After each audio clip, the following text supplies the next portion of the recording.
Hello friends, welcome to your channel Saraswati tutorials. Last lecture में हमने kinematics में सीखा था कि काइनेमेटिक्स अगर स्टडी करनी है तो हम मोशन को तो स्टडी करेंगे, लेकिन मोशन के कॉज के बारे में कोई स्टडी नहीं करेंगे। मोशन क्यों हो रहा है हमारा इससे अभी मतलब नहीं है, हमें सिर्फ मतलब रखना है मोशन से। तो आज हम जरा काइनेमेटिक्स वर्ड को थोड़ा सा इलेबोरेट करते हैं।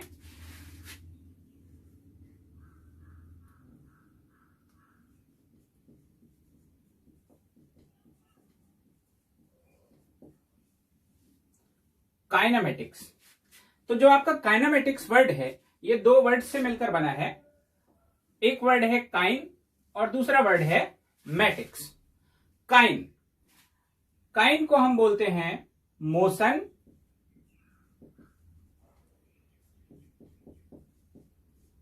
और मैटिक्स ये है हमारी मैथमेटिक्स। और इन दोनों से मिलकर बनता है आपका kinematics.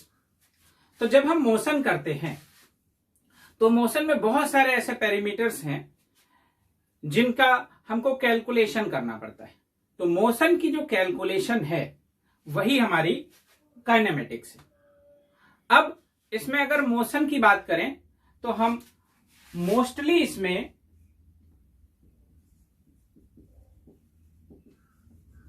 Straight line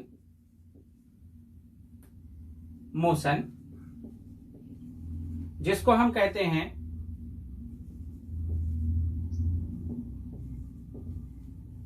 rectilinear motion, सरल रेखीय गति, इसके बारे में सीखने वाले हैं।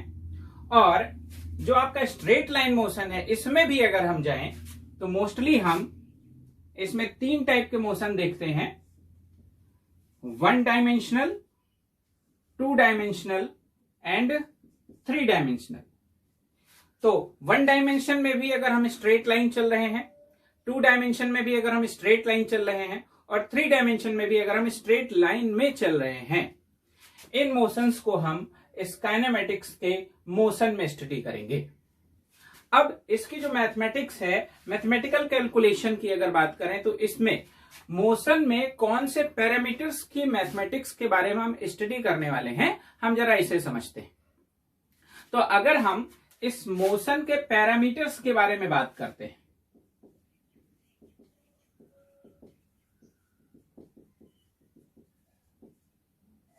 बेसिक पैरामीटर्स, तो मोशन में जो बेसिक पैरामीटर्स हैं, कहने का मेरा मतलब यह है कि मोशन जिन जिन फिजिकल क्वांटिटीज के अंदर होता है, या मोशन में जो जो फिजिकल क्वांटिटीज मोस्टली इन्वॉल्व रहती हैं, वो हमारी काइनेमेटिक्स के पैरामीटर्स होते हैं। और काइनेमेटिक्स के पैरामीटर्स के बारे में अगर हम बात करें तो सिंपली जैसे ही आपने मोशन को स्टार्ट किया, आपकी लोकेशन बदल गई। जैसे ही आपकी लोकेशन बदल जाती है तो आप कहते हो आपने कुछ डिस्टेंस ट्रेवल किया। तो सबसे पहला पैरामीटर आता है डिस्टेंस।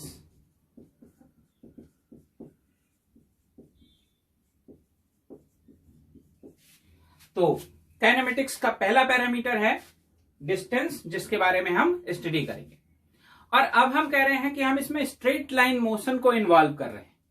तो जब हम स्ट्रेट लाइन मोशन को यहां पर इन्वॉल्व कर रहे हैं तो ऐसी कंडीशन में जो डिस्टेंस है वो बिल्कुल स्ट्रेट रहेगी, पॉइंट टू पॉइंट रहेगी। और ऐसी कंडीशन में जो डिस्टेंस है वो मिनिमम हो जाएगी। और जो मिनिमम डिस्टेंस है उसे हम डिस्प्लेसमेंट बोलते हैं। आगे हम इसको और भी इलेबोरेट करेंगे। तो दूसरा जो हमारा पैरामीटर बनता है वो है डिस्प्लेसमेंट, जिसे हम विस्थापन कहते हैं।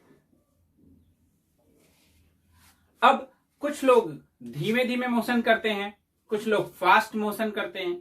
तो मोशन स्लो भी हो सकता है, मोशन फास्ट भी हो सकता है, टाइम इन्वॉल्व रहेगा। कुछ लोग कम टाइम में ज्यादा डिस्टेंस को ट्रेवल करेंगे और कुछ लोग ज्यादा टाइम में कम डिस्टेंस को ट्रेवल करेंगे। ऐसी कंडीशन में जो फिजिकल क्वांटिटी हमारे पास इन्वॉल्व होती है वो है स्पीड। और अगर हम इस स्पीड में डायरेक्शन को इन्वॉल्व कर दें तो यही क्वांटिटी बन जाती है वेग यानी कि वेलोसिटी। तो हमारा जो अगला पैरामीटर है वो है वेलोसिटी।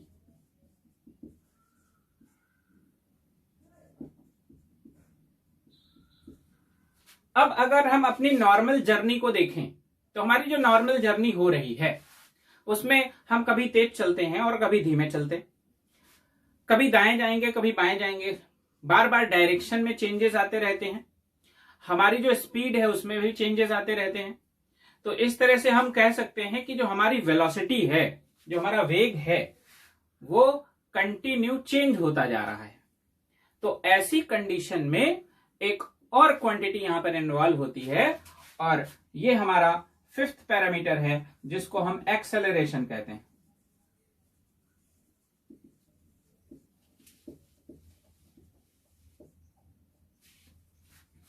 मोशन को करते समय कई बार ऐसा होता है कि हमें झटका महसूस होता है, हमारा जो बेसिक इनर्शिया है, हमारा जो जड़त्व है, उसमें चेंजेस आते हैं। तो जब चेंजेस आते हैं तो एक और क्वांटिटी यहां पर इन्वॉल्व हो जाती है जिसको हम कहते हैं जर्क। तो इतने पैरामीटर्स के अंदर हम इस काइनेमेटिक्स में मोशन की मैथमेटिक्स को स्टडी करने वाले हैं। तो हम एक एक पैरामीटर्स को सबसे पहले डिस्क्राइब करेंगे और मोशन की स्टडी करेंगे with in kinematics. Motion with mathematics. आइए देखते हैं हम सबसे पहले दो पैरामीटर्स, डिस्टेंस और डिस्प्लेसमेंट। तो डिस्टेंस एंड डिस्प्लेसमेंट, दूरी और विस्थापन। सबसे पहला पैरामीटर है हमारा डिस्टेंस और दूसरा पैरामीटर है हमारा डिस्प्लेसमेंट। दोनों एक दूसरे से बहुत ही ज्यादा रिलेट करते हैं, इसलिए हम दोनों को एक साथ पढ़ेंगे यहां पर। तो सबसे पहले हम बात करते हैं डिस्टेंस की। जैसे मान लीजिए कि ये आपका घर है और ये आपका स्कूल है।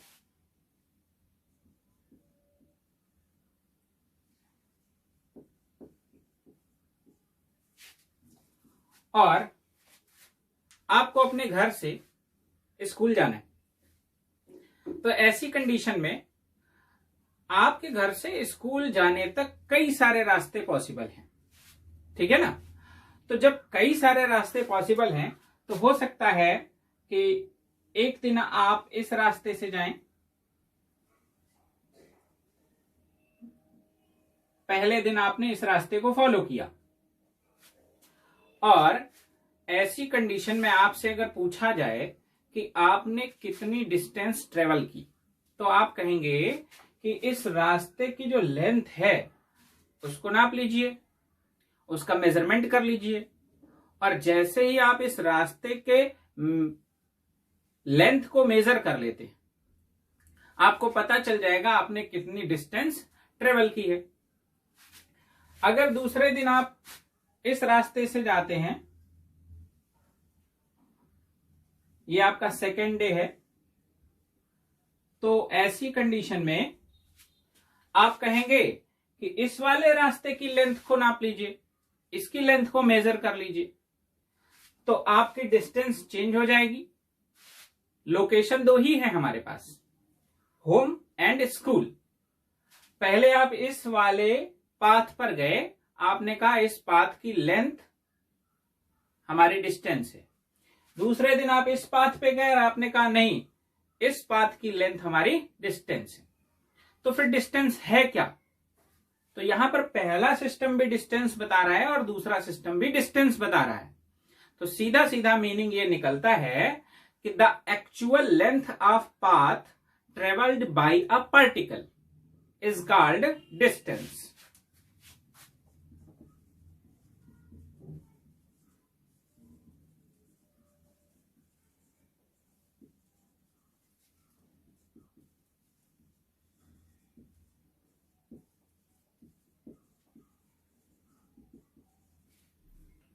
तय किए गए पथ की वास्तविक लंबाई, इसी को हम क्या कहेंगे? डिस्टेंस कहेंगे। तो जिस भी रास्ते पर आप चलते हैं बस आपको उस रास्ते के लेंथ को मेजर कर लेना है। तो अगर हम डिस्टेंस के फीचर्स के बारे में बात करें तो आप देख सकते हैं कि दो लोकेशंस के बीच बहुत सारी डिस्टेंसेस पॉसिबल है, और अगर आप टाइम के साथ अपनी पोजीशन को कंटिन्यू चेंज करते जा रहे हो तो डिस्टेंस आपकी कभी भी 0, नेगेटिव इस तरह की वैल्यूज नहीं देने वाली है, क्योंकि डिस्टेंस लोकेशन के चेंज होने के साथ साथ टाइम के साथ साथ हमेशा बढ़ेगी। हर बार आप पाथ की लेंथ को मेजर करेंगे, जिस रास्ते पर आप चले हैं उस रास्ते की लेंथ को आप मेजर करेंगे, तो ऐसी कंडीशन में आपकी डिस्टेंस हर बार चेंज होती रहेगी। तो distance never be negative, distance never be 0 as passage of time when location of a particle changes. अब पार्टिकल अगर रुका हुआ है रेस्ट में तो ऐसी कंडीशन में डिस्टेंस ट्रेवल नहीं होगी।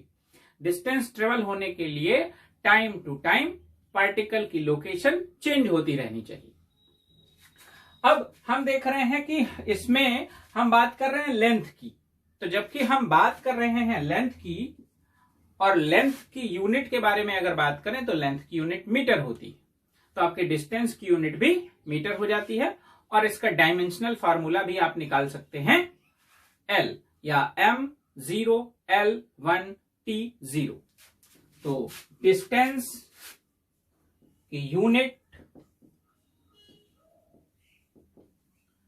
मीटर, ये SI यूनिट है, और डायमेंशन ये हो जाएंगी M0 L T0। तो ये आपकी हो गई डिस्टेंस। लेकिन एक दिन आपका मूड किया या एक दिन आपको देर होने लगी, तो ऐसी कंडीशन में आपने सबसे छोटा वाला रास्ता देखा, और एक्चुअल में था क्या कि आप जिस रोड पे रहते थे उसी रोड पर आपका स्कूल भी था। अगर ऐसी कंडीशन सेटिस्फाई हो जाती है तो आप जल्दी में कौन सा रास्ता लेंगे? जो सबसे सीधा हो, सबसे स्ट्रेट हो। तो तीसरा वाला जो हमारा रास्ता है इसमें हमको मिनिमम डिस्टेंस ट्रेवल करनी पड़ी। ये है shortest distance between school and home. कोई जरूरी नहीं कि शॉर्टेस्ट डिस्टेंस आपको मिले, अगर रास्ता है तो मिल भी सकती है, नहीं रास्ता है तो नहीं भी मिल सकती है। लेकिन हर बार जब भी हम शॉर्टेस्ट डिस्टेंस की बात करेंगे तो आपके पास चाहे वो शॉर्टेस्ट लेंथ एक्चुअल में आपको मिल रही हो या नहीं मिल रही हो, आप हमेशा उसे लेंगे स्ट्रेट ही। तो दो लोकेशंस के बीच जो शॉर्टेस्ट डिस्टेंस आई है, ये वाला जो हिस्सा हमारा आता है, इसका नाम हमने रखा है डिस्प्लेसमेंट। और हम इसे दूसरी तरह से भी देख सकते हैं, ये जो लोकेशन है ये हमारी इनिशियल, इसको हम कहेंगे इनिशियल, प्रारंभिक, और ये है हमारी फाइनल लोकेशन, अंतिम। तो सीधे सीधे अगर हम ये कहें कि आपकी जो फाइनल लोकेशन है या फाइनल पोजीशन है और जो इनिशियल पोजीशन है, इनके बीच का जो डिफरेंस है वही हमारा डिस्प्लेसमेंट है। तो डिस्प्लेसमेंट में हम ये भी कह सकते हैं डिफरेंस बिटवीन फाइनल एंड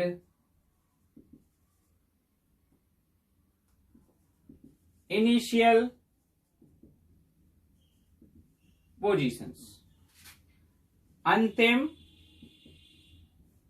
और प्रारंभिक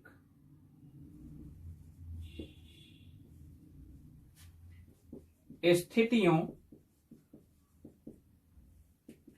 के बीच अंतर। तो अंतिम और प्रारंभिक स्थितियों के बीच का अंतर, जैसे ही हम यहां पर पोजीशन को इन्वॉल्व कर लेते हैं, तो फिर हम अपने पहले लेक्चर की ओर थोड़ा सा आपको मोड़ते हैं। पोजीशन, तो पोजीशन को कहां से देखा गया और किसने देखा, ये बहुत ही ज्यादा इंपॉर्टेंट है। तो जैसे ही हम पोजीशंस को इन्वॉल्व करते हैं, तुरंत हमारे पास होना चाहिए हमारा फ्रेम ऑफ रेफरेंस, हमारा रेफरेंस पॉइंट, हमारा ऑब्जर्वर। अगर ये तीनों चीजें नहीं है तो आप किसी भी सिस्टम की पोजीशन को डिस्क्राइब नहीं कर सकते। ठीक है, तो देखते हैं पोजीशंस के अकॉर्डिंग हमारा डिस्प्लेसमेंट क्या होता है।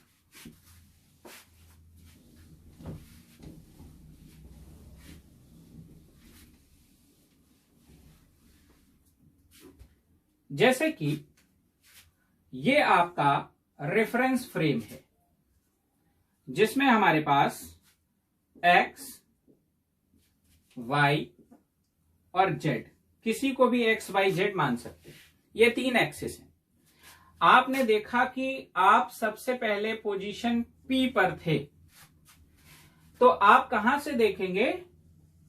रेफरेंस पॉइंट से, जिसको हम 0,0,0 कहते हैं और O से रिप्रेजेंट कर सकते हैं, इसको ओरिजिन बोलते हैं। तो ओरिजिन से आपने इस पॉइंट P को देखा, तो ये आपको मिला RI, इसको हम कहते हैं इनिशियल पोजीशन वेक्टर। आपका जो सबसे पहली स्थिति का पोजीशन वेक्टर है।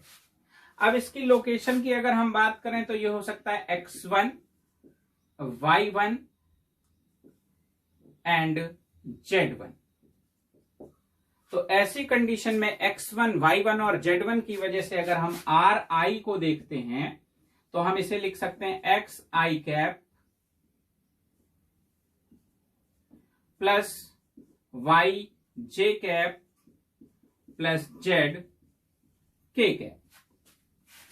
अब आपने कोई भी रास्ता फॉलो किया हो, मान लीजिए कि आप इस तरह से आए और इस लोकेशन पर पहुंचे और ये लोकेशन आपकी Q है, तो ऐसी कंडीशन में ये वाला जो वेक्टर है, जिसको हम कह रहे हैं RF, ये है आपका फाइनल पोजीशन वेक्टर।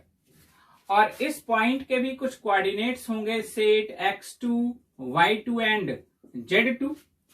तो अगर आपसे RF के बारे में पूछा जाए तो आप कह सकते हैं x2i cap plus y2j cap plus z2k cap. अब इन दोनों कंडीशंस में हमने इनिशियल और फाइनल पोजीशंस को निकाल लिया। अब हम बात करते हैं डिस्प्लेसमेंट की। तो देखिए, रास्ता तो हमारा ये है, तो अगर हम डिस्टेंस की बात करेंगे तो हम इस रास्ते की लेंथ को मेजर करेंगे। लेकिन अगर हम डिस्प्लेसमेंट की बात करते हैं तो हम इनके बीच सबसे शॉर्टेस्ट डिस्टेंस के बारे में बात करेंगे। ये सबसे छोटी डिस्टेंस है, और ये जो सबसे छोटी डिस्टेंस है ये है हमारी PQ। और अगर आप शॉर्टेस्ट डिस्टेंस की बात करते हैं तो ये 100% डन हो जाता है कि उसमें आपको डायरेक्शन को इन्वॉल्व करना पड़ेगा, क्योंकि डिस्टेंस किसी भी डायरेक्शन से देखी जा सकती है, लेकिन जो सबसे छोटी लेंथ है पाथ की, वो बिना डायरेक्शन के मेजर नहीं की जा सकती। तो अगर इसमें डायरेक्शन को हम इन्वॉल्व कर रहे हैं तो हम क्या पाएंगे, जो हमारा डिस्प्लेसमेंट है ये एक डायरेक्शनल क्वांटिटी है, वेक्टर क्वांटिटी है। डिस्टेंस के बहुत सारे वैल्यू पॉसिबल हैं, हम किसी भी रास्ते से P से Q जा सकते थे। तो डिस्टेंस एक स्केलर क्वांटिटी है, लेकिन डिस्प्लेसमेंट एक वेक्टर क्वांटिटी है। तो अगर इसे हमें फाइंड करना है तो सीधा सीधा हम क्या करेंगे, फाइनल पोजीशन से इनिशियल पोजीशन को निग्लेक्ट कर लेंगे। तो फाइनल पोजीशन है RF और इनिशियल पोजीशन है RI। दोनों को आप सब्सट्रैक्ट करा लेते हैं तो यहां से देखिए आपको मिल जाएगा x2 minus x1 i cap plus y2 minus y1 j cap plus z2 minus z1 k cap. तो डिस्प्लेसमेंट क्या है? That shortest distance between two points, या दो बिंदुओं के बीच सबसे न्यूनतम दूरी। और हम ये भी कह सकते हैं कि हमारी फाइनल पोजीशन और इनिशियल पोजीशन के बीच का जो गैप है, जो डिफरेंस है, उसी को हम क्या कहेंगे? डिस्प्लेसमेंट। अब अगर आप इसी सिस्टम को सिर्फ एक ही टाइप के एक्सिस में देख रहे होते, तो देखिए मैं यहां पर आपको शो करता हूं एक टाइप के एक्सिस में आपका डिस्प्लेसमेंट। जैसे कि आपने देखा कि हमारे पास ये है हमारा कोऑर्डिनेट सिस्टम, रेफरेंस फ्रेम, ये हमारा एक्स एक्सिस है, ये हमारा वाई एक्सिस है, और ये हमारा जेड एक्सिस है। आपने देखा कि यहां पर आप बैठे हुए हैं एज अ ऑब्जर्वर, और आपने इनिशियली किसी पॉइंट ए को यहां पर देखा, यहां पर एक पार्टिकल था या यहां पर कोई मैन खड़ा हुआ है इस पोजीशन पर। तो आपने देखा जब, तो आपने देखा ये हमसे x1 डिस्टेंस पे है। थोड़ा टाइम बीता, यहां पर टाइम t इक्वल टू 0 हो रहा था, थोड़ा टाइम वेस्ट हुआ, और उसके बाद आपने देखा यही पॉइंट पहुंच गया B पर at t equal to t। तो अभी आपसे पूछा जाए अब ये आपसे कितनी दूर है, तो आपसे इसका डिस्टेंस हो गया x2।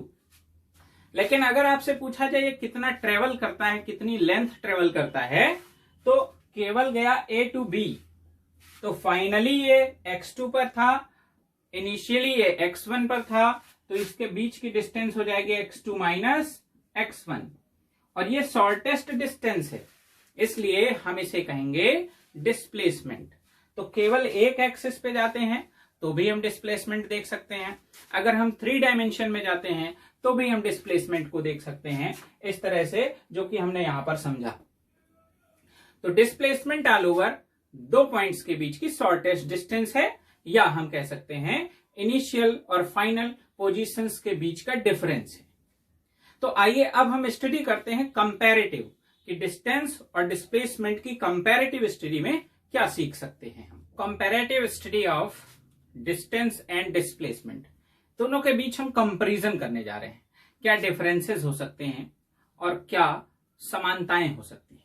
तो देखिए हम एक बहुत ही बेसिक एग्जांपल लेते हैं और उसी से हम सब कुछ कैलकुलेट कर सकते हैं, सब कुछ निकाल सकते हैं कि कहां पर हमको डिस्टेंस देखनी है और कैसे हमें डिस्प्लेसमेंट को वहां पर मेजर करना है।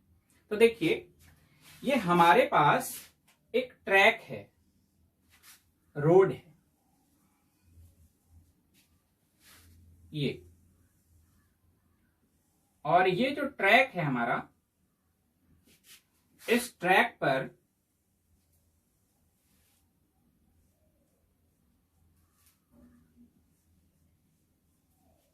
हमने एक व्हील लिया, और इस व्हील को इस ट्रैक पर हमने जो है ऐसे, बड़ा सा व्हील है हमारे पास, ये इस ट्रैक पर हमने रख लिया। अब इस व्हील की अगर बात करते हैं, पहिए की हम बात करते हैं, तो इसकी कुछ ना कुछ रेडियस होती है। तो इसकी रेडियस को हमने कह दिया कैपिटल R, स्मॉल r भी ले सकते हैं। अब ये जो व्हील है इस ट्रैक पर है, और जब ये नहीं चल रहा है, रेस्ट में है, तो इसका ये जो पॉइंट है, ये पॉइंट अर्थ के, सड़क के कांटेक्ट में है। अब हमने इसको थोड़ा सा धक्का दिया तो ये क्या करेगा, मोशन करेगा, ऐसे घूमेगा।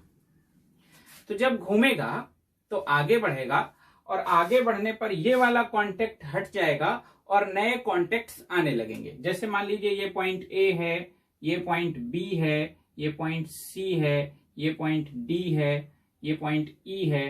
तो जैसे जैसे ये आगे बढ़ता जाएगा, ए ऊपर की ओर खिसकता जाएगा, बी सी डी ई, इसके लोकेशंस को कलेक्ट करते जाएंगे, चेंज करते जाएंगे।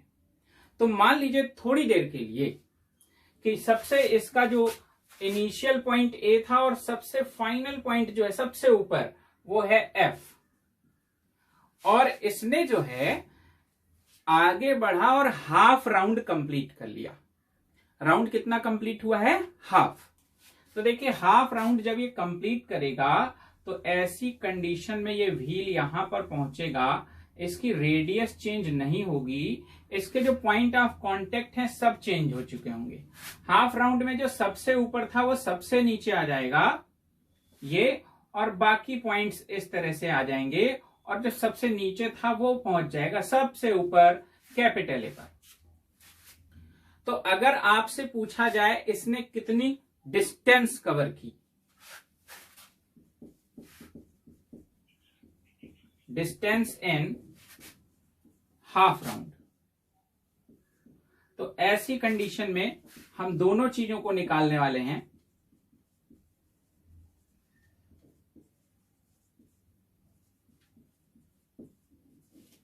तो जब हम डिस्टेंस की बात करेंगे तो actual length of the path, तो देखिए ये सारे पॉइंट्स जो हैं अगर इनका कलेक्शन हम ले लेते हैं तो ये सारे पॉइंट्स हमारी रोड को टच करते हुए गए हैं, तो इन सारे पॉइंट्स की जो बीच की डिस्टेंस है, जो एक्चुअल लेंथ है, उसी को हम कहेंगे डिस्टेंस।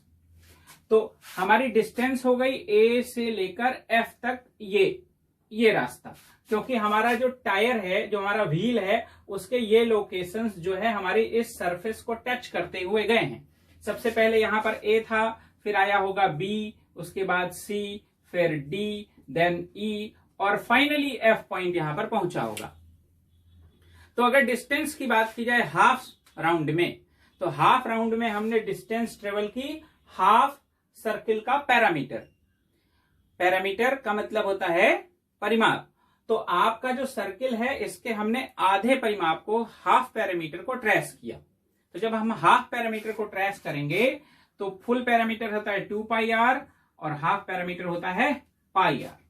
तो ये हो गया हमारा डिस्टेंस। अब बात करते हैं डिस्प्लेसमेंट की। तो डिस्प्लेसमेंट में देखिए हमारा इनिशियल पोजीशन है ए और फाइनल है एफ। ये इनिशियल कंडीशन की बात कर रहे हैं, और फाइनल कंडीशन में जो एफ है वो यहां पहुंच गया और ए यहां पहुंच गया है। तो ए से लेकर एफ तक के बीच की जो सबसे छोटी डिस्टेंस है वो ये है। ए से लेकर एफ तक के बीच की सबसे छोटी डिस्टेंस ये है। तो ऐसी कंडीशन में ये जो सबसे शॉर्टेस्ट डिस्टेंस है इसी को हम कहते थे डिस्प्लेसमेंट। तो हमारा डिस्प्लेसमेंट देखिए कितना हो गया, आर और आर टोटली हो गया 2r। चलिए सर्किल को और ज्यादा आगे ले चलते हैं। तो हमने इसको और आगे घुमाया, हम अपने ट्रैक को थोड़ा सा बढ़ा लेते हैं।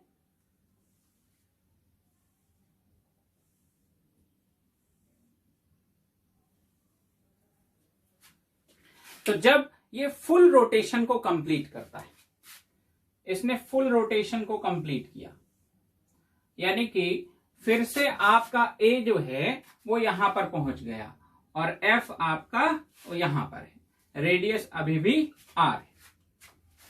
तो डिस्टेंस इन फुल रेवोल्यूशन और डिस्प्लेसमेंट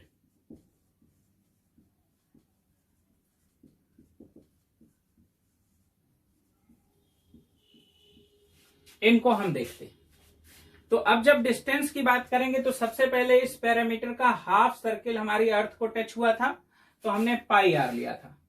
अब सारे पॉइंट टच हो जाएंगे अर्थ को, पैरामीटर का हर एक पॉइंट हमारे रोड को, हमारे ट्रैक को टच करेगा। तो सारे पॉइंट्स को अगर हम कलेक्ट करते हैं तो हमें पूरा पैरामीटर मिल जाता है, और पूरा पैरामीटर मिल जाता है इसका मतलब है कि हमारे जो डिस्टेंस है वो हो जाती है 2 पाई आर। अब देखिए हमारा जो सबसे इनिशियल पोजीशन है वो है ये ट्रैक पर। कहां पर? ट्रैक पर। और फाइनल पोजीशन भी कहां है? ट्रैक पर। तो दोनों पोजीशंस ही हमारे ट्रैक पर हैं, दोनों पोजीशंस के बीच में कोई डिफरेंस नहीं है। जहां से चले थे वहीं पर फिर पहुंच गए। ए टू ए लोकेशंस में कोई चेंजेस नहीं। आप इसको इस तरह से भी समझ सकते हैं कि ये आपका एक सर्कुलर ट्रैक है। एक आदमी को एक कुत्ते ने यहां से दौड़ाया, और वो आदमी भागता रहा भागता रहा भागता रहा और भागते भागते फिर यहां पहुंच गया। तो इस आदमी की, जिसको कुत्ता दौड़ा रहा था, उसकी इनिशियल पोजीशन और फाइनल पोजीशन दोनों सेम है। और जब दोनों ही सेम है तो दोनों के बीच कोई डिफरेंस नहीं है, और फाइनल और इनिशियल के बीच के डिफरेंस को ही हम डिस्प्लेसमेंट कहते हैं। तो यहां पर भी आप देख रहे हैं कोई अंतर नहीं है, डिस्प्लेसमेंट क्या हो गया, 0। रेवोल्यूशंस को और आगे बढ़ाएंगे तो डिस्टेंस और बढ़ जाएगी, फिर डिस्प्लेसमेंट में चेंजेस आएंगे, 2 रेवोल्यूशन हो जाएंगे तो डिस्टेंस हो जाएगी 4πr, लेकिन डिस्प्लेसमेंट फिर से हम वहीं पहुंच गए इनिशियल पर, इस वजह से डिस्प्लेसमेंट कितना हो गया, 0। तो आप यहां पर देख रहे हैं कि जो आपकी डिस्टेंस है इसकी एक क्वालिटी है कि ये हमेशा आपके डिस्प्लेसमेंट से बड़ी होगी या डिस्प्लेसमेंट के बराबर भी हो सकती है अगर आप एक स्ट्रेट लाइन में मोशन कर रहे हैं। आप अगर डायरेक्शन में चेंजेस नहीं ले रहे हैं तो स्ट्रेट लाइन मोशन में आपकी डिस्टेंस आपके डिस्प्लेसमेंट के बराबर होगी, और वरना ये हमेशा हमेशा आपके डिस्प्लेसमेंट से बड़ी होगी। तो पहला बेसिक डिफरेंस ये आया आपके पास कि डिस्टेंस इज ऑलवेज ग्रेटर और इक्वल टू डिस्प्लेसमेंट। और यहां पर हमने इसको मैग्नीट्यूड के अंदर रख रखा है क्योंकि डिस्टेंस के पास केवल परिमाण होता है, तो जब हम कंपैरिजन करेंगे तो हम मैग्नीट्यूड्स का करेंगे। दूसरा देखिए, हम आगे बढ़े, डिस्टेंस बढ़ गई लेकिन डिस्प्लेसमेंट क्या हो गया, 0। तो हम क्या देख रहे हैं, डिस्टेंस नेवर बी 0, डिस्प्लेसमेंट में बी 0। ये बात आपको 2 कंपैरेटिव स्टडीज क्लियर हो गई होंगी।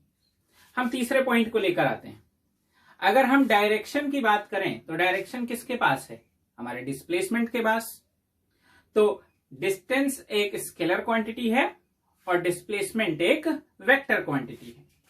तो डिस्टेंस में आ गया स्केलर और इसके पास आ गया वेक्टर। अब बात करते हैं डायरेक्शन की। तो हमने सीखा है अगर हम अपना एक लोकेशन ले लें और उससे हम एक डायरेक्शन में जाएं और उस डायरेक्शन को पॉजिटिव ले लें तो उसके अपोजिट वाला डायरेक्शन कैसा हो जाता है, नेगेटिव हो जाता है। लेकिन अगर मैं कहूं कि आप एक लोकेशन से 5 मीटर इधर गए या 5 मीटर इधर गए तो दोनों ही कंडीशन में आप डिस्टेंस कितनी बताएंगे, 5 मीटर एंड 5 मीटर। लेकिन अगर डिस्प्लेसमेंट के बारे में हम बात करते हैं तो आप क्या कहेंगे, 5 मीटर माइनस 5 मीटर। तो डिस्प्लेसमेंट के पास डायरेक्शन होने की वजह से नेगेटिविटी भी है। तो यहां पर हम देख सकते हैं कि distance never be negative, displacement में बी नेगेटिव। तो डिस्प्लेसमेंट आपका नेगेटिव हो सकता है और डिस्प्लेसमेंट नेगेटिव होने के साथ साथ 0 भी हो सकता है, लेकिन डिस्टेंस कभी भी ना तो नेगेटिव होगी और ना ही 0 होगी। अब एक छोटी सी बात और यहां पर हम कर लेते हैं डिस्टेंस और डिस्प्लेसमेंट के बीच। आप देख रहे हैं जब आपने हाफ राउंड लिया तो ये πr था और फुल राउंड लिया तो 2πr था, लेकिन डिस्प्लेसमेंट 2r से 0 हो गया।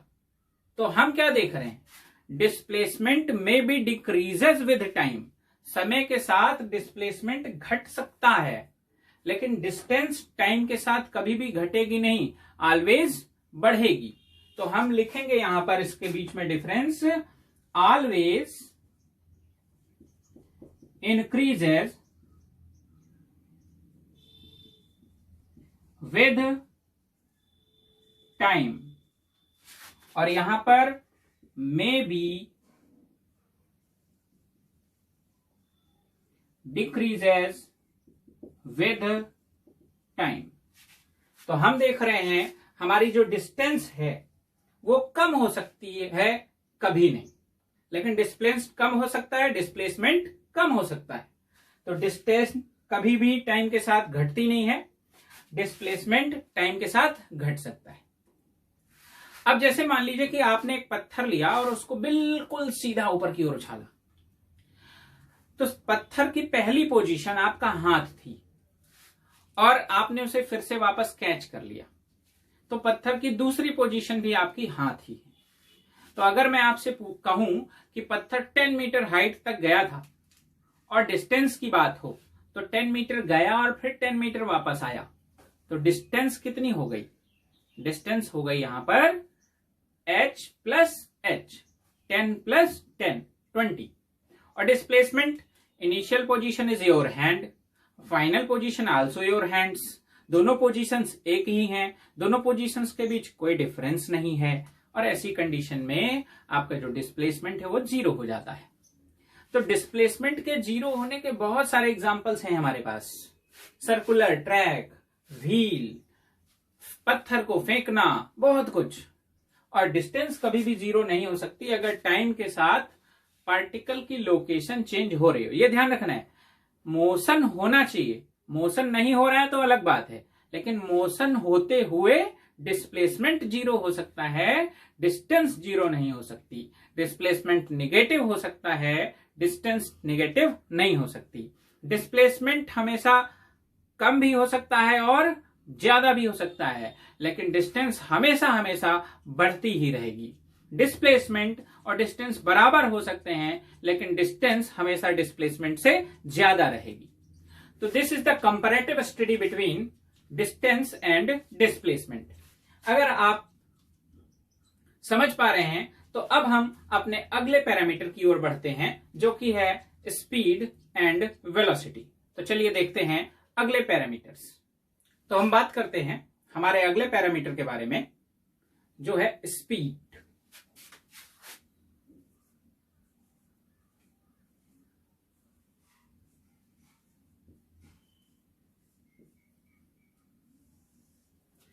इसके लिए हम दो बेसिक एग्जांपल लेते हैं और समझते हैं क्या होता है स्पीड। जैसे कि हमने दो लोगों को ड्यूटीज दी चलने की, जा बेटा चल के आओ, ठीक है, और हमने फर्स्ट पर्सन को कहा कि आप भी चलिए और सेकंड पर्सन से कहा आप भी चलिए। और बस हम क्या कर रहे थे कि हम दोनों के सिस्टम को मेजर कर रहे थे कि वो कर क्या रहे हैं। तो हमने मेजरमेंट में ये पाया कि जो पहला पर्सन था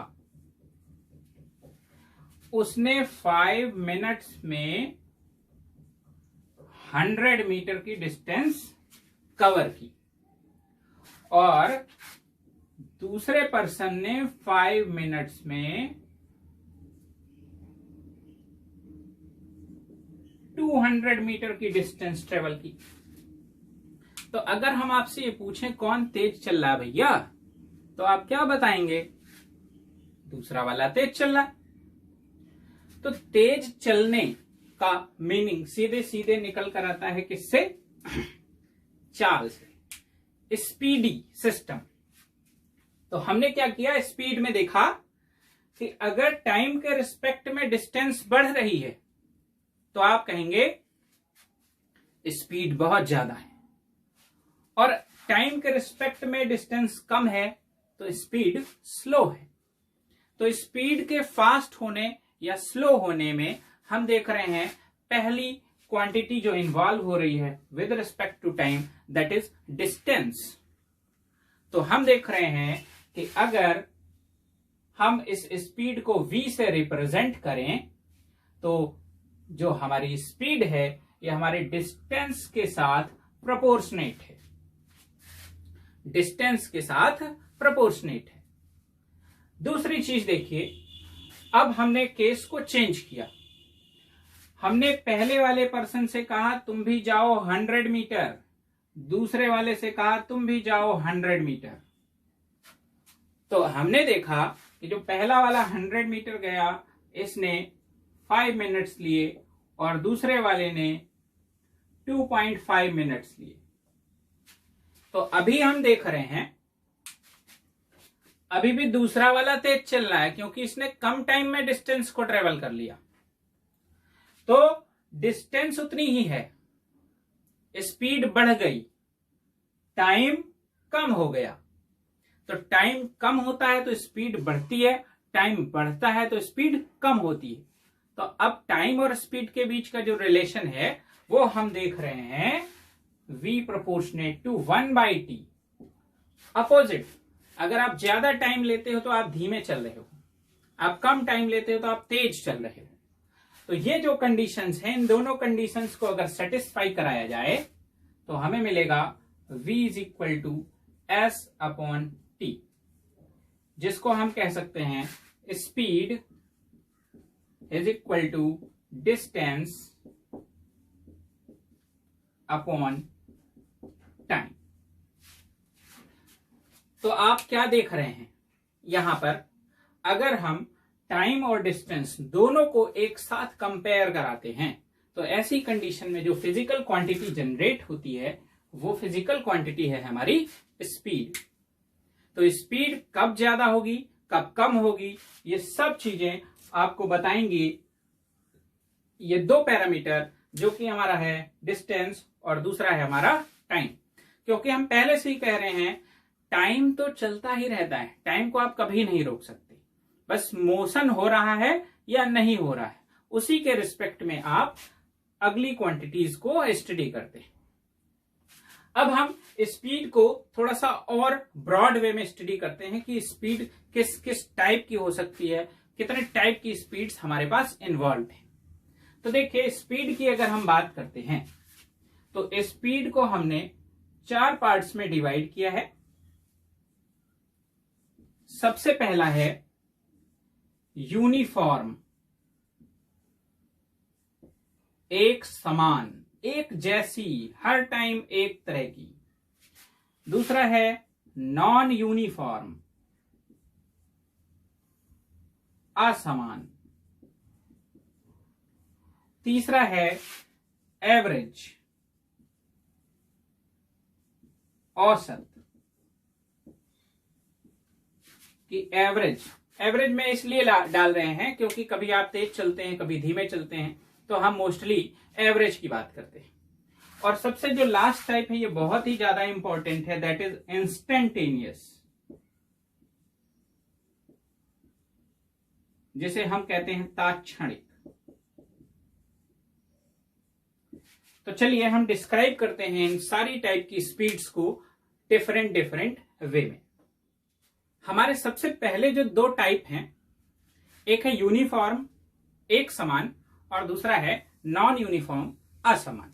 तो इनको समझने के लिए हमने यहां पर 4 ट्रैक ले लिए और ये जो आपको कंडीशन दिख रही है इसमें हम यहां पर आपको शो कर रहे हैं कि डिस्टेंस भी 0 है और टाइम भी 0 है इस कंडीशन पर। अब जैसे जैसे हम इस तरफ बढ़ेंगे तो डिस्टेंस और टाइम दोनों में वेरिएशन आएगा। तो डिस्टेंस और टाइम का जो वेरिएशन है जरा उसको थोड़ा सा फोकस करके देखिए सबसे पहले हमने देखा t इज इक्वल टू 1 पे s इज इक्वल टू 2 था, t इज इक्वल टू 2 पे s इज इक्वल टू 4 था, t इज इक्वल टू 3 पे s इज इक्वल टू 6 हुआ, t इज इक्वल टू 4 पे s इज इक्वल टू 8 हुआ। ये सब मीटर्स में है और ये सेकंड में है और ये प्रक्रिया ऐसे ही चलती चली जा रही। फर्स्ट टाइप ऐसा हुआ। सेकंड टाइप देखिए, t इज इक्वल टू 1 में हमने देखा कि डिस्टेंस हो जाती है आपकी 2 मीटर। फिर हमने देखा t इज इक्वल टू 2 में जो डिस्टेंस थी वो आपकी 3 मीटर हुई। फिर t is equal to 3 second में हमने देखा डिस्टेंस जो है आपकी वो हो जाती है 5 मीटर। ऐसे t is equal to 4 seconds में डिस्टेंस आपकी हो जाती है 5.5 मीटर। तो ये हमारा दूसरा सिस्टम है। तीसरा सिस्टम देखिए, इसमें हमने देखा t is equal to 1 second पे डिस्टेंस थी 2 metre. t is equal to 3 seconds में डिस्टेंस होती है 4 metre. t is equal to 5 seconds में डिस्टेंस आपकी होती है 8 metre. t is equal to, ये 6 कर रहा हूं मैं इसे, और ये हो गया आपका 9 सेकेंड्स, डिस्टेंस है आपकी 8 मीटर। ये तीसरा केस है। और अब हम फाइनल केस देखने जा रहे हैं, जिसमें हम देख रहे हैं t is equal to 1, t is equal to 3, t is equal to 7, t is equal to 11, और डिस्टेंस की बात करें 2, 6, 11, 12, 15, ये हो गया हमारे पास 27। तो इस तरह से हमने 4 केसेस बनाए हैं। अब सबसे पहले केस को जरा स्टडी करिए और ध्यान से देखिए। टाइम डिफरेंस 1 से 2 के बीच 1 सेकेंड का, और डिस्टेंस का डिफरेंस 2 मीटर का। तो आप देख रहे हैं पहले 2 केसेस के बीच का time difference 1 second, distance 2 metre. देखिए 2 से गए 4, तो कितना गए, चले कितना 2। अगला 1 सेकेंड, फिर से 2 मीटर, 6 माइनस 4। अगला 1 second, 4 minus 3 1 second, 8 minus 6 2 metre. तो आप हर अगले सेकेंड में 2-2 मीटर की डिस्टेंस ट्रेवल कर रहे हैं, हर अगले सेकेंड में। तो आप क्या देख रहे हैं यहां पर, equal distances in equal time interval.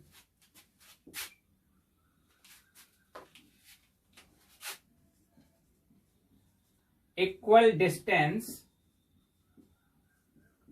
In equal time interval, ये पहला केस हुआ। दूसरा केस देखिए, टाइम का gap 1 second 1 second 1 second, distance का gap 1 metre 2 metre half metre. Time same है, डिस्टेंस चेंज हो रही है। तो हम देखेंगे unequal distances in equal time interval, ये दूसरा केस है। तीसरे केस को देखिए, टाइम 1 से 3 2 seconds 2 seconds 4 seconds, time interval change हो गया। Distance 2 to 4 2 metre, 4 to 6 2 metre, 6 to 8 2 metre. Time interval बदल रहा है, डिस्टेंस नहीं बदल रही। तो equal distances in unequal time interval. तो तीसरा केस है हमारा equal distances in unequal time interval. तो ऐसी कंडीशन तीसरी हो गई। और अब हम फाइनल कंडीशन देखते हैं। Time difference 1 to 3 2 seconds, 3 to 7 4 seconds, 7 to 11 different है, 11 to 15 चेंज हो रहा है। चलिए और भी हम इसको लिख सकते हैं, इसको 17 भी कर सकते हैं। तो हम यहां पर देख रहे हैं टाइम भी चेंज हो रहा है। और डिस्टेंस देखिए 2 to 6 4, 11 to 6 5 1, बहुत बड़ा गैप है। तो अब आप देख रहे हैं दोनों ही चीजें कैसी हो गई, अनइक्वल हो गई। Unequal distances in unequal time interval. तो यहां पर हमने 4 केसेस बनाए हैं। तो सबसे पहले वाले केस को अगर हम थोड़ा सा फोकस करके देखें तो इसमें सब कुछ एक जैसा है, same time interval, same distances. तो ये वाला जो आपका हिस्सा है जिसमें हम देख रहे हैं equal distances in equal time interval, समान समयांतराल में समान समान दूरी तय करना, ये जो है ये केस है हमारा यूनिफॉर्म।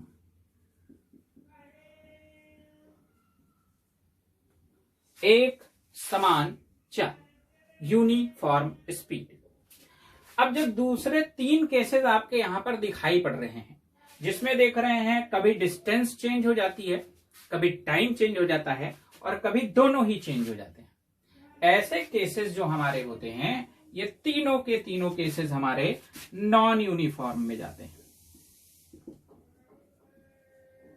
तो अगर हम नॉन यूनिफॉर्म स्पीड की बात करते हैं, तो या तो टाइम चेंज हो रहा हो, या डिस्टेंसेस चेंज हो रही हो, या दोनों चेंज हो रहे हो, तो ऐसी कंडीशन होती है असमान चाल की, नॉन यूनिफॉर्म स्पीड की।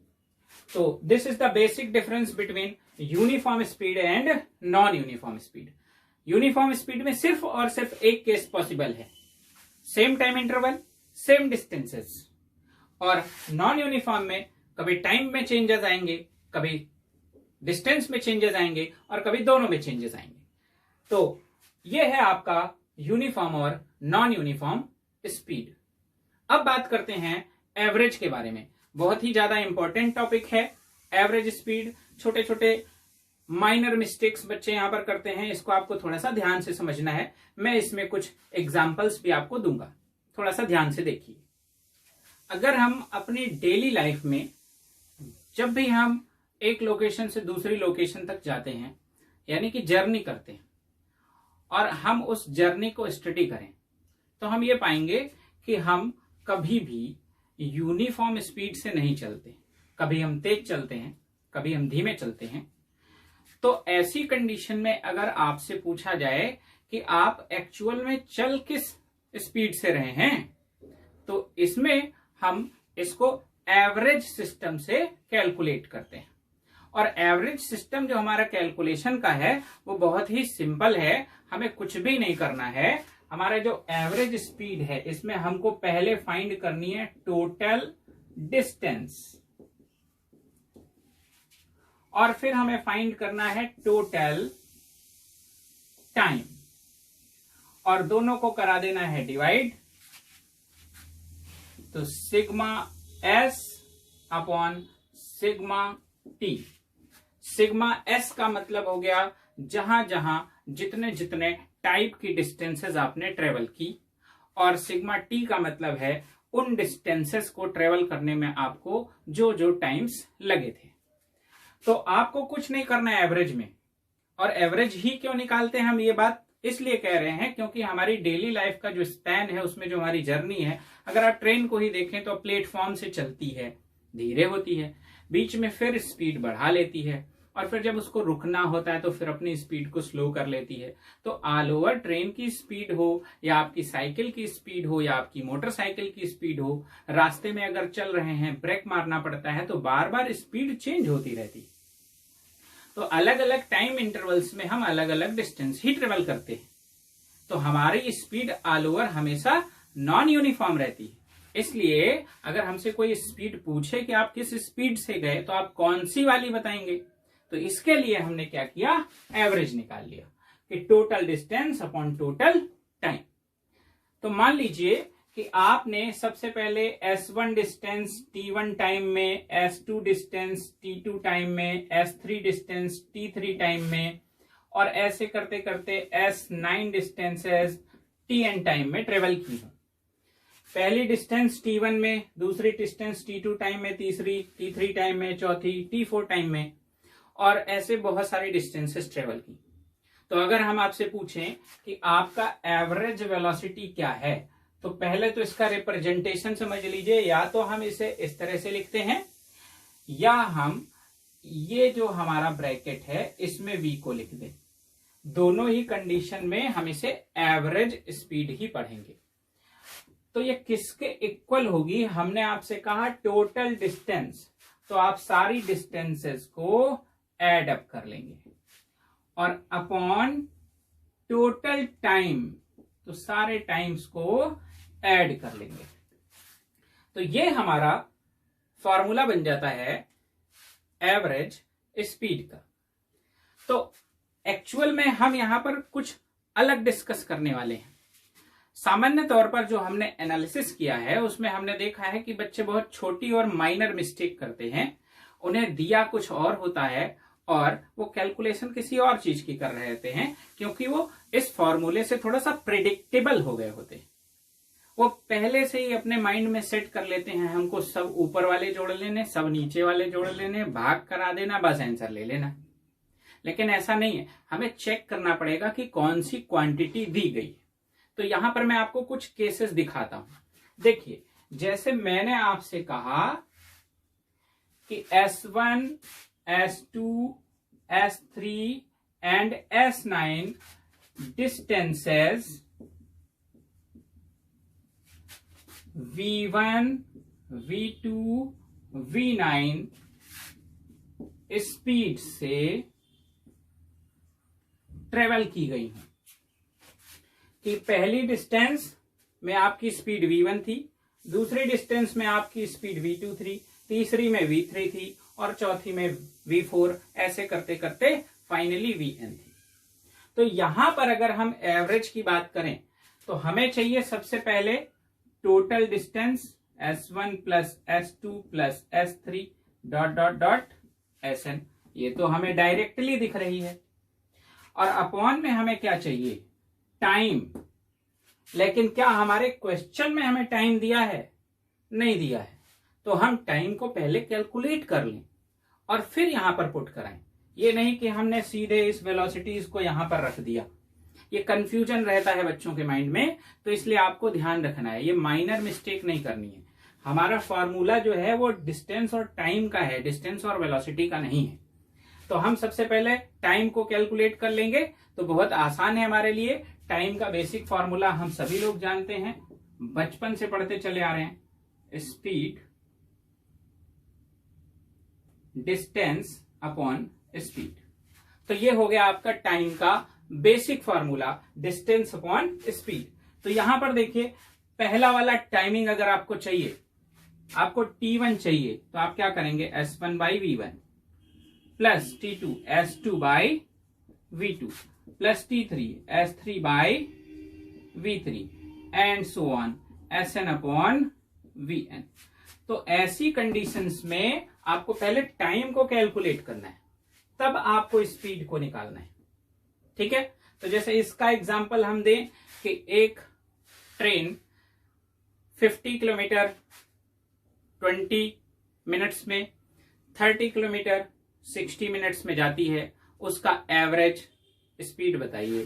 तो आपको देखिए दिया गया है डिस्टेंस और आपको दिया गया है टाइम। लेकिन मैंने क्वेश्चन को चेंज किया, मैंने कहा 50 किलोमीटर 70 किलोमीटर पर आवर की स्पीड से और 30 किलोमीटर 120 किलोमीटर पर आवर की स्पीड से जाती है। तो हमने वेरिएशन किया, अब हमने टाइम नहीं दिया है, अब हमने वेलोसिटीज दे दी। और ऐसी कंडीशंस में भी आपको क्या निकालना है? Average speed. तो एवरेज स्पीड आपकी ये हो जाएगी। एक और केस लेते हैं जिसमें बच्चे कंफ्यूज होते हैं, फिर से वही काम करते हैं, प्रिडिक्शन कर लेते हैं, माइंड में पहले से ही सेट कर लेते हैं फॉर्मूला। तो ध्यान रखना है, जैसे आपसे कहा गया V1, V2, V3 and so on Vn speed से आपने T1 time, T2 time, T3 time चलते रहे। मैं इसको अभी फिर से एक्सप्लेन करता हूं। T1, T2, T3 and so on Tn। जैसे मैंने आपसे कहा कि आप अपनी जर्नी के फर्स्ट आवर में 20 किलोमीटर पर आवर की स्पीड से चल रहे थे, नेक्स्ट आवर में 30 किलोमीटर पर आवर की स्पीड से चल रहे थे, एंड फाइनल आवर जो आपका थर्ड आवर था उसमें आप 60 किलोमीटर पर आवर की स्पीड से चल रहे थे। तो हमने आपको दिए 3 केसेस, पहली वेलोसिटी पहला टाइम, दूसरी वेलोसिटी दूसरा टाइम, तीसरी वेलोसिटी तीसरा टाइम। लेकिन हम चाह रहे हैं आपकी एवरेज वेलोसिटी।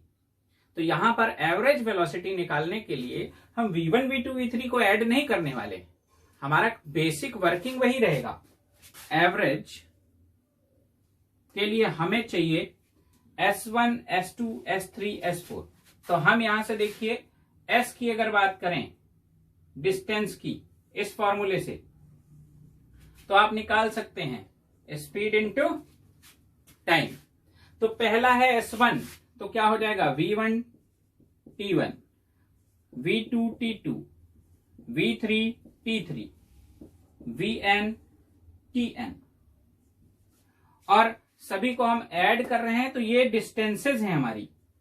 अब ये डिस्टेंस हो गई, S is equal to V into t, ये डिस्टेंस है, ये distance, distance 1 plus distance 2 plus distance 3 plus distance 4, total distances upon total time interval T1 plus T2 plus T3 and so on Tn। तो ये दो basic बातें हैं, बहुत ही basic है, इनको आपको ध्यान में रखना है, माइनर मिस्टेक्स नहीं करनी। आपको पहले क्वेश्चन को बहुत ही बेसिकली रीड करना है, बहुत ध्यान से पढ़ना है कि उसमें आपको कौन सी क्वांटिटी दी है, आप उसके अकॉर्डिंग एवरेज वेलोसिटी का फॉर्मूला चूज करेंगे। डिस्टेंस टाइम दिया है तो ये, डिस्टेंस और स्पीड दिया है तो ये, स्पीड और टाइम दे रखा है तो ये, तो डिफरेंट डिफरेंट फार्मूले हम अपनी एवरेज स्पीड के लिए यूज करते हैं। एवरेज स्पीड के लिए हम एक बहुत छोटा सा फार्मूला और यूज करते हैं। सडनली जैसे हम केवल 2 पॉइंट्स के बीच की डिस्टेंस को देखते हैं, सडनली हम केवल 2 पॉइंट्स के बीच में गए और उन 2 पॉइंट्स के बीच में कितना टाइम लगा, तो हम टाइम इंटरवल की बात करते हैं। क्योंकि देखिए ऐसा है ना कि घड़ी चल रही है, बजे हैं 12 और 12 बजकर आपने जर्नी स्टार्ट की 12 बजे, और आप चाहते हो कि आपको पता चले कि 12:35 पे आपने अपनी जर्नी में कितनी डिस्टेंस ट्रेवल की। तो आप अगर टाइम लोगे तो 12 से 12:35 यानी कि 35 मिनट्स चूज करोगे। तो वहां पर आप क्या चूज कर रहे हो, टाइम का इंटरवल। तो वैसे ही वहां पर डिस्टेंस का भी इंटरवल चूज करेंगे। तो ऐसी कंडीशन जब होती है तो यही जो एवरेज वेलोसिटी है इसको हम इस तरह से लिखते हैं, delta S by delta T. ये हमारा फार्मूला होता है एवरेज वेलोसिटी का। तो ये एवरेज वेलोसिटी के हमारे फार्मूले हैं। एवरेज वेलोसिटी का सीधा सीधा मीनिंग है total distance covered in total time interval. Instantaneous word अगर हम इसको देखें तो बना है इंस्टेंट, इंस्टेंट से INSTANT, इंस्टेंट। इसको हम हिंदी में कहते हैं क्षण। जब भी कोई सिस्टम में बहुत ही अचानक कोई काम देखा जाएगा, सडनली किसी एक पर्टिकुलर टाइम इंटरवल पे, जैसे कि मैं देख रहा हूं यहां पर कि मैं यहां पर एक रोड पे खड़ा हुआ था इस लोकेशन पर, ठीक है, और एक कार इधर से आ रही थी 100 किलोमीटर पर आवर की स्पीड से, बहुत तेज। ऐसी कंडीशन में आपको कार को पार करने में कितना टाइम लगेगा? तो क्या आप उस टाइम को मेजर कर पाएंगे कि कार ने आपको कितनी देर में पार कर लिया? तो आप देख रहे हैं यहां पर जो हमारा टाइम है वो बहुत ही ज्यादा कम है, बहुत ज्यादा छोटा, 0 नहीं है लेकिन 0 की ओर बढ़ रहा है, टेंड्स टू 0 है। तो ऐसी कंडीशन में जो हमारा टाइम होता है वो 0 नहीं होता है, टेंड्स टू 0 होता है, बहुत छोटा होता है। उसी टाइम को हम क्या कहते हैं, इंस्टेंट। जैसे कि आप पलक झपकाते हैं तो कितना टाइम लगा, तो अगर आप कहेंगे 1 सेकेंड तो मैं कहूंगा मैं उससे जल्दी कर लेता हूं। तो इंस्टेंट का मतलब बहुत छोटा टाइम, बहुत ही ज्यादा छोटा। और हम लोगों ने सीखा था जब सिस्टम बहुत ज्यादा छोटा हो जाता है तो ऐसी कंडीशन में उसमें जो इंटरवल है, डिफरेंस है, उसके लिए हम डेल्टा के स्थान पर डी का यूज करते हैं। तो देखिए हमें मालूम है हमारी जो एवरेज वेलोसिटी है, सॉरी एवरेज स्पीड है, वो है delta S upon delta T. और अगर इसमें ये जो डेल्टा टी है इसकी वैल्यू बहुत ज्यादा छोटी हो जाए, कहने का मतलब है जब आपका limiting value of delta t tends to 0 हो, ये जो एरो बना रहा हूं मैं इसका मतलब है टेंड्स टू, 0 नहीं है लेकिन 0 की ओर जा रही, बिल्कुल 0 होने वाली है। तो ऐसी कंडीशन में जब आप इसी सिस्टम को यहां पर लिखते हैं delta S upon delta T को, तो ये कन्वर्ट हो जाता है ds बाई dt में। तो जब आप बहुत छोटे टाइम इंटरवल की बात करते हैं तो आपके उस टाइम इंटरवल में डिस्टेंस का जो इंटरवल होता है वो भी बहुत ज्यादा छोटा हो जाता है, बहुत छोटा, इनफाइनाइटली स्मॉल। तो ऐसी कंडीशन में आपकी जो स्पीड है उसको हम जनरली कहते हैं instantaneous speed, represented by v। तो बेसिकली अगर आपसे कोई भी स्पीड की बात कर रहा है तो इसका मतलब वो इंस्टेंटेनियस स्पीड की बात कर रहा है। आपने कहा wow car is moving very fast, इसकी स्पीड क्या होनी चाहिए? तो एक बंदे ने कहा मुझे तो 120 लग रही भाई। तो वो 120 क्या है? उसकी इंस्टेंटेनियस स्पीड है, ठीक है ना। आप देख रहे हैं कि आपकी ट्रेन एलएमपी से एलकेओ तक, लखीमपुर से लखनऊ तक जाती है, यहां से चलती है और धीरे धीरे अपनी स्पीड बढ़ाती जाती है। अगर आप इसमें किसी भी particular time t is equal to 12:35 इस पर इसकी स्पीड पूछेंगे तो आप बात कर रहे हैं उस पर्टिकुलर इंस्टेंट की, उस क्षण की जब ट्रेन यहां से जस्ट पास हुई। तो टाइम बहुत छोटा है, ऐसी कंडीशन में इसकी यहां पर की स्पीड जो भी आएगी वो इंस्टेंटेनियस होगी।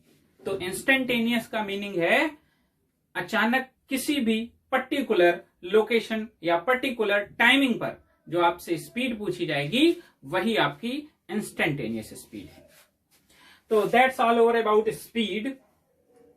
और अब हम अपने अगले पैरामीटर की तरफ बढ़ते हैं जो कि है हमारा वेलोसिटी। वेलोसिटी और स्पीड दोनों एक दूसरे से बहुत ही ज्यादा रिलेट हैं। आइए देखते हैं। वेलोसिटी और स्पीड एक दूसरे से रिलेटेड है, बिल्कुल, बहुत ही बिल्कुल क्लोज रिलेशन है इनके बीच। मामा भांजे का समझ सकते हैं, दोनों में बहुत प्यार भी है। तो वेलोसिटी में कुछ नहीं करना है, आपको क्या करना है, स्पीड विद डायरेक्शन, क्योंकि स्पीड जो है स्केलर है, अदिश है, और इसमें हमने जोड़ दिया डायरेक्शन। तो जैसे ही आप किसी भी स्केलर क्वांटिटी में जिसके पास केवल मैग्नीट्यूड होता है उसमें डायरेक्शन को ऐड करा देते हैं तो वो क्वांटिटी बन जाती है वेक्टर। तो स्पीड का जो वेक्टर फॉर्म है वही वेलोसिटी है। तो देखिए हमारा जो स्पीड है उसमें हमारे पास होता है डिस्टेंस अपॉन टाइम।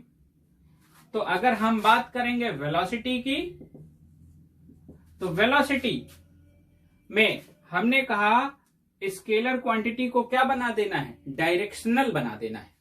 तो डिस्टेंस को डायरेक्शन देना है, तो डिस्टेंस को जैसे ही डायरेक्शन मिल जाता है डिस्टेंस आपकी हो जाती है डिस्प्लेसमेंट, और अपॉन आपका टाइम इंटरवल। अब यहां पर हम सिर्फ टाइम को यूज करते हैं और यहां पर हम टाइम के इंटरवल को यूज करते हैं। दोनों में डिफरेंस ये है कि यहां पर टाइम टोटल यूज होता है और यहां पर डिस्प्लेसमेंट में हमारे पास दो पोजीशंस होती हैं, एक इनिशियल और दूसरी फाइनल। इसलिए हम दोनों के टाइम्स के बीच के इंटरवल पर बात करते हैं। तो यहां पर अगर वेलोसिटी का फॉर्मूला बनाया जाए तो वेलोसिटी एक वेक्टर क्वांटिटी होने की वजह से आपको देने वाली है displacement upon time interval t2 minus t1, या हम इसे r अपॉन t भी लिख सकते हैं और हम इसे r अपॉन डेल्टा t भी लिख सकते हैं। तो हमने क्या किया, केवल एक छोटा सा काम, अपनी स्पीड को डायरेक्शन दे दिया। जैसे मैंने कहा अ train is moving with 90 kilometre per hour speed in east direction, तो 90 किलोमीटर पर आवर ये उसकी स्पीड हो गई। और अगर हमने उसमें जोड़ दिया है इन ईस्ट डायरेक्शन तो 90 किलोमीटर पर आवर इन ईस्ट डायरेक्शन, ये टोटल सिस्टम हमको बताता है उसकी वेलोसिटी के बारे में। तो वेलोसिटीज भी डिस्टेंस की तरह 4 टाइप की होती हैं। तो आइए देखते हैं टाइप्स ऑफ वेलोसिटीज। तो बात करते हैं एक्सेलरेशन की। एक्सेलरेशन हिंदी में हम इसे त्वरण कहते हैं। और एक्सेलरेशन कब डेवलप होता है, सबसे पहले ये बात आती है।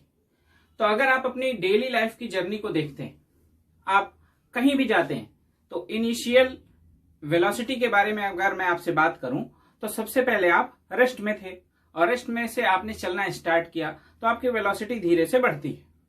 और फिर रास्ते में बहुत सारे टर्न्स आते हैं, आप मुड़ते हो, कभी आप ब्रेक्स लेते हो, तो बार बार आपकी वेलोसिटी में चेंजेस आते हैं।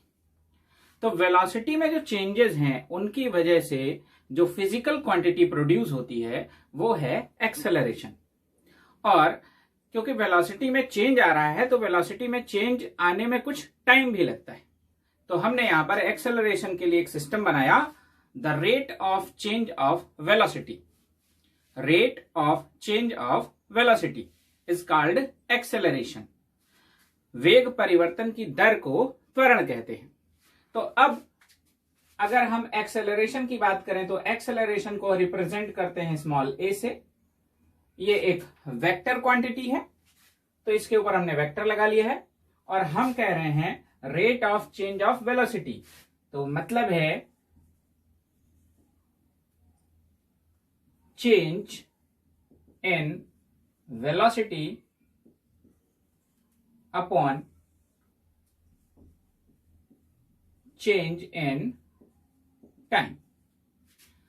अब मान लीजिए कि आप इनिशियली u वेलोसिटी से जा रहे थे और फाइनली आपका वेलोसिटी v हो जाता है। तो ऐसी कंडीशन में आप final velocity minus initial velocity, ये जो चेंज इन टाइम है, हम इसको हम टाइम इंटरवल भी लिख सकते हैं। तो आपको यहां से एक्सेलरेशन का फार्मूला मिल जाता है v minus you upon T. तो अब हम बात करते हैं इसमें छोटी छोटी और बेसिक बातों। साफ साफ लिखा है चेंज इन वेलोसिटी। तो अगर हम वेलोसिटी की बात करें,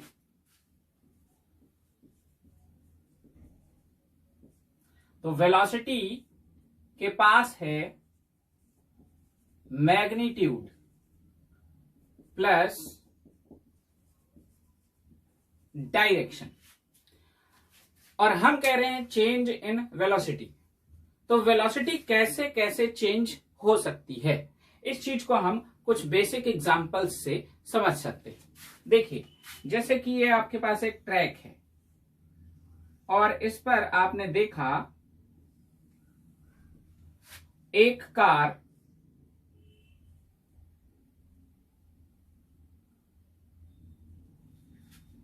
ये मोशन कर रही थी। सबसे पहले आपने देखा कि ये कार जा रही थी ईस्ट डायरेक्शन में और इसका जो इनिशियल वेलोसिटी था वो था 50 मीटर पर सेकेंड। आफ्टर सम टाइम, कुछ देर बाद, इसी कार का वेलोसिटी चेंज हो जाता है और ये कार अब यहां पहुंच चुकी है और इस कार का वेलोसिटी हो चुका है 70 मीटर पर सेकेंड। लेकिन अभी भी इसके पास जो डायरेक्शन है वो ईस्ट ही है। तो ऐसी कंडीशन में हम देख रहे हैं कि वेलोसिटी में जो चेंज आया है वो उसके मैग्नीट्यूड में आया। तो हम पहली बात कर रहे थे, अगर वेलोसिटी में चेंज देखें तो उसके मैग्नीट्यूड में चेंज को हम देख सकते हैं without changing its direction. Direction को हमने चेंज नहीं किया। दूसरे चेंज की बात करें, फिर से हमने एक ट्रैक लिया, ये हमारा एक ट्रैक है। तो सबसे पहले एक कार फिर से 50 मीटर पर सेकेंड की वेलोसिटी से ईस्ट डायरेक्शन में जा रही है और चलते चलते एक टर्न आता है तो यहां से घूम जाती है और ऐसी कंडीशन में भी इसकी वेलोसिटी 50 मीटर पर सेकेंड ही है। तो अभी आप देख रहे हैं मैग्नीट्यूड चेंज नहीं हुआ, लेकिन यहां पर और यहां पर जो डायरेक्शन है उसमें वेरिएशन है। पहले हमारा डायरेक्शन ये था, अब हमारा डायरेक्शन ये। तो वेलोसिटी के चेंज होने का दूसरा तरीका हमारे पास है चेंज इन डायरेक्शन। अब बात करते हैं तीसरी। हो सकता है कि डायरेक्शन भी चेंज हो जाए और मैग्नीट्यूड भी चेंज हो जाए, तो दोनों ही एक साथ बदल सकते हैं। इसी टर्न पर 50 मीटर पर सेकेंड से जा रहे हैं, जब टर्न होते हैं तो 60 मीटर पर सेकेंड से चलने लगते हैं। तो इसी ट्रैक पर आपकी वेलोसिटी में मैग्नीट्यूड और डायरेक्शन दोनों ही चेंज हो रहे हैं। तो चेंज इन वेलोसिटी का मीनिंग है आइदर चेंज इन मैग्नीट्यूड और चेंज इन डायरेक्शन और changing in both magnitude and direction. या तो दोनों का परिमाण बदल जाए या दिशा बदल जाए, या दिशा और परिमाण दोनों परिवर्तित हों। ऐसी कंडीशन में हमारी जो वेलोसिटी है उसमें चेंजेस आते हैं। और वेलोसिटी में किसी भी टाइप का अगर चेंज आता है तो प्रोड्यूस होता है आपका एक्सेलरेशन। तो एक्सेलरेशन का प्रोडक्शन वेलोसिटी के चेंज से आता है। अब एक्सेलरेशन में अगर हम थोड़ा सा और आगे बढ़ें, अगर इसे थोड़ा सा और डिस्क्राइब करने की बात करें, तो यहां से देखिए ये हमारे पास फाइनल है और ये हमारे पास इनिशियल है। सोचिए कि आप चल रहे थे अपनी मोटरसाइकिल से और आपके हाथ में है एक्सेलरेटर और आपने एक्सेलरेट किया अपनी मोटरसाइकिल को, तो आपकी स्पीड बढ़ती चली जाएगी, जूम, राइट ना। और ऐसी कंडीशन में जब आपकी स्पीड बढ़ती चली जा रही है तो फाइनल वेलोसिटी ज्यादा होगी और इनिशियल वेलोसिटी कम होगी। तो अगर हम चेंज को देखते हैं, ज्यादा कम बीच में लगा है माइनस, तो आपको रिजल्ट मिलेगा पॉजिटिव, तो आपका एक्सेलरेशन भी हो जाएगा पॉजिटिव। और अगर आप जा रहे थे बहुत तेजी से, सडनली रास्ते में किसी ने रोड को क्रॉस करने की कोशिश की और आपको ब्रेक्स अप्लाई करने पड़े, तो फिर आपकी स्पीड या आपकी वेलोसिटी सडनली डिक्रीज होती है। तो फाइनल कम हो गया, इनिशियल ज्यादा था। ऐसी कंडीशन में कम में से ज्यादा सब्सट्रैक्ट करेंगे, रिजल्ट मिलेगा नेगेटिव। तो आपको दूसरे टाइप का एक्सेलरेशन मिलता है नेगेटिव।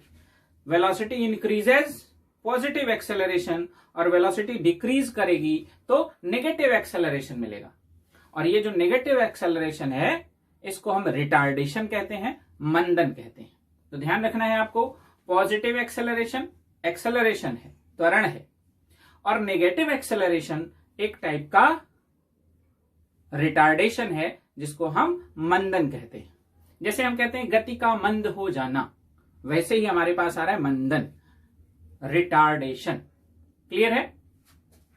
अब एक्सेलरेशन की अगर बात करें तो एक्सेलरेशन भी आपका बहुत टाइप का हो सकता है। 4 टाइप के एक्सेलरेशंस के बारे में हम समझ सकते हैं, लेकिन उससे पहले हम एक बहुत इंपॉर्टेंट फीचर के बारे में चर्चा कर लेते हैं। यहां पर लिखा है एक्सेलरेशन, और एक्सेलरेशन एक वेक्टर क्वांटिटी है और वेक्टर क्वांटिटी के पास होता है डायरेक्शन। तो एक्सेलरेशन का जो डायरेक्शन है वो वेलोसिटी के डायरेक्शन में नहीं होता, वो चेंज इन वेलोसिटी के डायरेक्शन में होता है। ध्यान रखना है आपको, चेंज इन वेलोसिटी। हम लोगों ने वेक्टर एनालिसिस पढ़ा था, वहां पर वेक्टर्स का सब्सट्रैक्शन देखा था। तो सब्सट्रैक्शन का जो रिजल्टेंट होता है वो हमें बताता है चेंज। तो रिजल्टेंट के डायरेक्शन में आपका एक्सेलरेशन होगा। ध्यान रखना है आपको, एक्सेलरेशन का जो डायरेक्शन है वो वेलोसिटी के डायरेक्शन में नहीं है, एक्सेलरेशन का डायरेक्शन चेंज इन वेलोसिटी के डायरेक्शन में है। तो बात करते हैं टाइप्स ऑफ एक्सेलरेशन के बारे में। और अगर हम एक्सेलरेशन के टाइप्स के बारे में बात करेंगे तो यहां पर भी हमारे पास 4 टाइप के एक्सेलरेशन होते हैं। सबसे पहला एक्सेलरेशन यूनिफॉर्म, दूसरा नॉन यूनिफॉर्म। तो बात पहले जैसी ही है। अगर with respect to time acceleration का मैग्नीट्यूड और एक्सेलरेशन का डायरेक्शन दोनों ही चेंज नहीं होते हैं, तो ऐसी कंडीशन में आपका जो एक्सेलरेशन है वो यूनिफॉर्म हो जाता है। अब यूनिफॉर्म होने के लिए क्या ज्यादा जरूरी है, इस बात को आपको समझना है। हम देख रहे हैं एक्सेलरेशन डिपेंड करता है चेंज इन वेलोसिटी पर। तो जैसे कि हमने एक ट्रैक लिया और इस ट्रैक पर हमने 0,0 से स्टार्ट किया। यहां पर ये जो 0 है ये टाइम का है और ये 0 वेलोसिटी का है। टाइम 0 था, वेलोसिटी 0 थी। टाइम हुआ 1 सेकेंड, वेलोसिटी हुई 2 मीटर पर सेकेंड। टाइम हुआ 2 सेकेंड, वेलोसिटी हुई 4, 3, 6, 4, 8। तो आप देखिए यहां से यहां time 1 second, 1 second, 1 second. Change in velocity 4 - 2 2, 6 - 2 2। तो हर बार आप देख रहे हैं इक्वल टाइम इंटरवल में वेलोसिटी में जो चेंजेस हैं वो इक्वल है, लेकिन साथ ही साथ इस बात को ध्यान रखना है डायरेक्शन चेंज नहीं होना चाहिए, डायरेक्शन भी सेम होना चाहिए। तो ऐसी कंडीशन अगर बन रही है मोशन की, तो आपका जो मोशन है उसे भी हम यूनिफॉर्म कहने वाले हैं। यूनिफॉर्मली एक्सेलरेटेड मोशन, एक समान त्वरण से गति, और जो एक्सेलरेशन है वो भी एक समान हो जाएगा, यूनिफॉर्म हो जाएगा। तो यूनिफॉर्म एक्सेलरेशन का मीनिंग है magnitude and direction of change in velocity both are equal. ये जो मैग्नीट्यूड है ये और जो चेंज का डायरेक्शन है दोनों ही एक जैसे होने चाहिए। ऐसी कंडीशन में आपका एक्सेलरेशन हो जाता है यूनिफॉर्म। बात करते हैं नॉन यूनिफॉर्म की। तो नॉन यूनिफॉर्म में आप बहुत आसानी से 3 केसेस बना सकते हैं। टाइम सेम हो, चेंज डिफरेंस हो, चेंज सेम हो, टाइम डिफरेंस हो, और दोनों ही डिफरेंट डिफरेंट हो। टाइम भी डिफरेंट डिफरेंट लग रहा हो, चेंज भी डिफरेंट डिफरेंट हो रहा हो।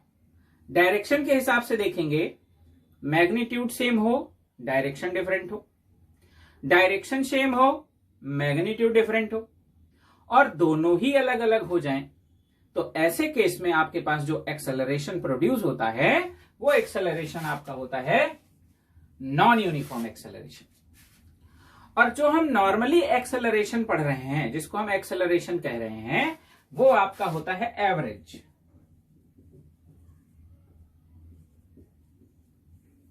तो अगर हम एक्सेलरेशन एवरेज की बात करें तो हम कह सकते हैं delta V upon delta T.